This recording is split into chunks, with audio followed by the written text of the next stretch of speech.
Hey folks, it's Tennyson E Stead, writer and director of Quantum Theory, here with another Eight-Sided blog. And today, I'm going to talk a little bit about what dramaturgy is. I had I recorded the narration from the National Science Advisor on Declassified with one of our actors, Tyler Seipel, earlier this week. And he and I got into a heated conversation about how dramaturgy will save Hollywood. And it's one of those words that people throw around as something that no one knows what it is. And actually people do know what it is, and it's a field of study that you learn about in a classical performing arts setting. So what is dramaturgy and why is it going to save Hollywood? Well, dramaturgy is the study of the context of performance, social context, economic context, any kind of context.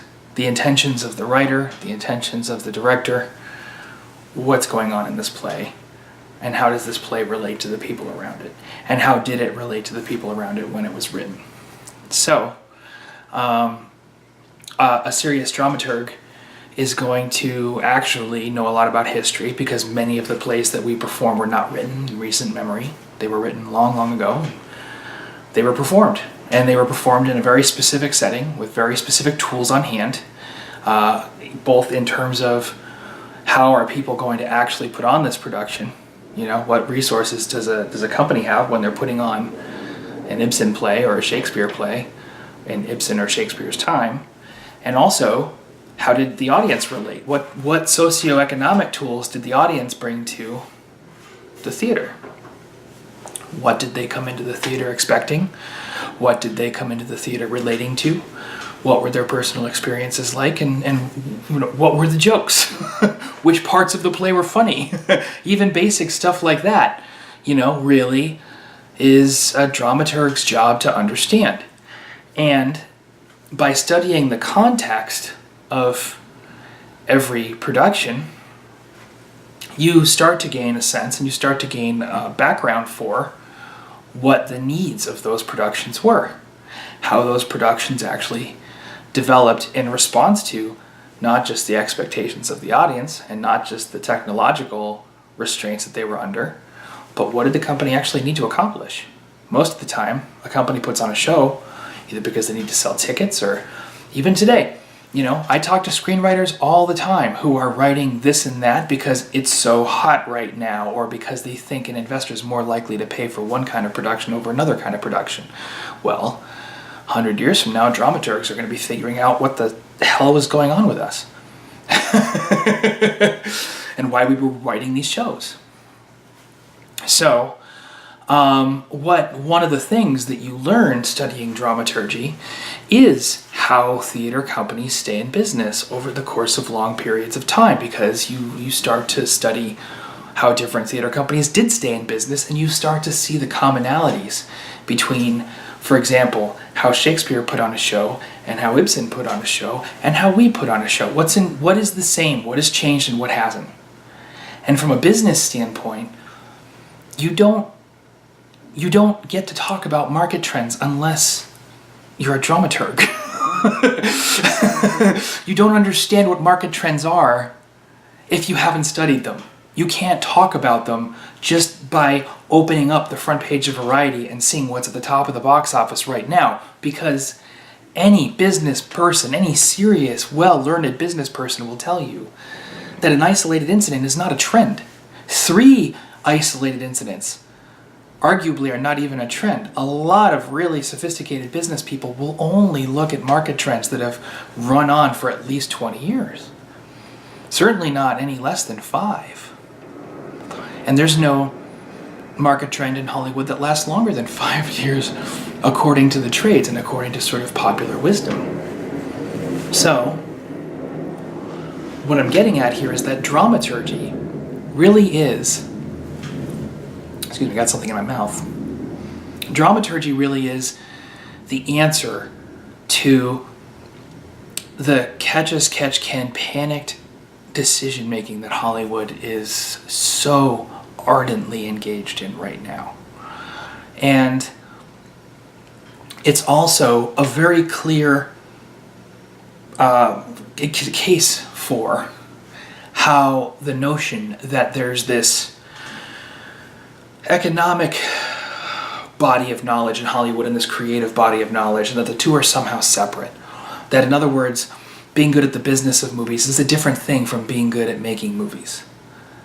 And the simple truth is that it's not about the money and the art. That's not how this industry is divided. There's essentially, and I've said it before, two skills that you have to master, two habits that you have to drill into yourself and embody before you are really prepared to undertake a career in entertainment. One of them is craftspersonship. You have to be training your body and training your mind to deliver the best show possible in whatever disciplines you practice. Be the best actor for the show, be the best writer for the show, be the best director for the show. If there's a better actor or writer or director than you really should try and get that one person to come and do the job instead of you, because you want the show to be as great as it can possibly be. That's got to be where you're coming from. It's not just about getting to do the work, it's about presenting the best possible production. If the best possible production is a production with someone else instead of you, you're not ready to do the work that you need to do on a daily basis. So that's step one. Step two, and just as important, and not following but at the same time, is the showpersonship, the community cultivation. Building the relationships, not just between yourself and your audience, and not just between yourself and your collaborators, but between your audience and your collaborators and your collaborators, your audience members and other audience members, and taking personal accountability for how all that web of relationships comes together and how strong it is. Okay, so those two things are what make a show person great. And the more you study dramaturgy, the more you're going to see that the people who have been successful in show business historically, people like Ibsen, people like Shakespeare, people like Moliere, Homer, it's those two things that they poured themselves into every day, all day. And in that respect, the industry hasn't changed at all. And you don't have a sense of that. You might think that there's shortcuts, there's other ways to do things if you're not a student of dramaturgy. So what is dramaturgy? Dramaturgy is the study of context of performance. It's how was this show produced? When was it produced? Around whom? For whom was it produced? By whom was it produced? Who was involved in bringing this piece of theater, this piece of music, whatever it might be, to an audience? How did that happen? Why did it happen? Why was it necessary? How did it become so successful or unsuccessful? What was the context for this production? How did society receive it? How did society understand it? What were they looking at this show as? What were they expecting when they went to see it?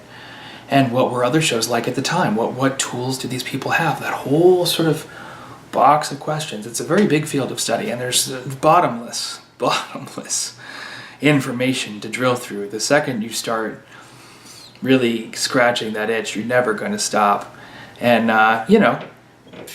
there's a lot of really great playwrights who and screenwriters even, who are great playwrights and screenwriters because they've given themselves that context and they understand through dramaturgy their own place in history. They understand how they came to be where they are, how the industry around them came to be where it is. And you can make some reasonable guesses about what's going to happen next if you understand what's been going on and on and on. If you know the cycles, if you know the things that have happened again and again and again and again and again, it's like, well, it's probably going to happen again. And actually, it's probably going to happen in the next 10 days because it's a cycle. You know what I'm saying? It starts to become pretty transparent, pretty obvious. And the best part about that education and that body of knowledge is that you stop panicking and you stop taking bad advice and you stop falling down the well of wishful thinking and ignorance that drives so many of the decisions in Hollywood, both in indie film and in the studio system. So, you know, if you're serious about this career, if you're passionate about entertainment, do yourself a favor and look at how other shows at other times and places were produced, not just in film. Go back. Figure out how the people, first of all, read plays. If you want to get good at scene work, you really should be rehearsing scene work. And the very first step to rehearsing scene work is reading scenes. So do that. Okay, start there. Get a copy of the unabridged works of Shakespeare and flip through until you see a title that intrigues you or that reminds you that you've maybe seen or heard of it. And just read the freaking thing. Get a copy of Ibsen, get a copy of Tartuffe by Molière. Get a copy of Faustus, the Dr. Faustus, that's what it's called, by Christopher Marlowe. For starters. And then go from there. This is Tennyson. Oh, you know what? Before I log off, we have next week we're running out. Gerard, myself are running out to San Dimas to get our set for Declassified. So we're just like 10 days away from shooting, which is very exciting. And which means we're probably about 2.5 weeks from being able to present the first episode to you, which is thrilling. If you want to know what Declassified is, just briefly, it's a web series, documentary series about government projects undertaken by the Bureau of Applied Defense Development, which is a fictional government agency in the 60s and 70s, so during the space race and during the atomic age, and the Cold War. And it's documentary footage, archival footage from those experiments. So the first experiment is Project Icarus, which was a manned one-way mission to Saturn's moon of Titan. So we're sending an astronaut in an Apollo command module surrounded by life support equipment on an 8-year trip. And he's not coming back. We can get him there, we can land him, and that's as far as we can go. So he's going to make his transmissions, and he's going to die there. And it's about this man trying to keep himself and his spacecraft in working order long enough to make the landing. Because obviously, you know, this is not the most well planned out exercise, not the most scientific process either. So, because it's for government, it's for political purposes that it's being done. So just get it done was kind of the order of the day. And so that's Declassified, Project Icarus, and that's going to be the first of 12 episodes be coming out in the next couple weeks. So give us a subscribe right over here, and give us a thumbs up if you like the video. And I will catch you later. Have yourself a great evening. Take care. Bye-bye.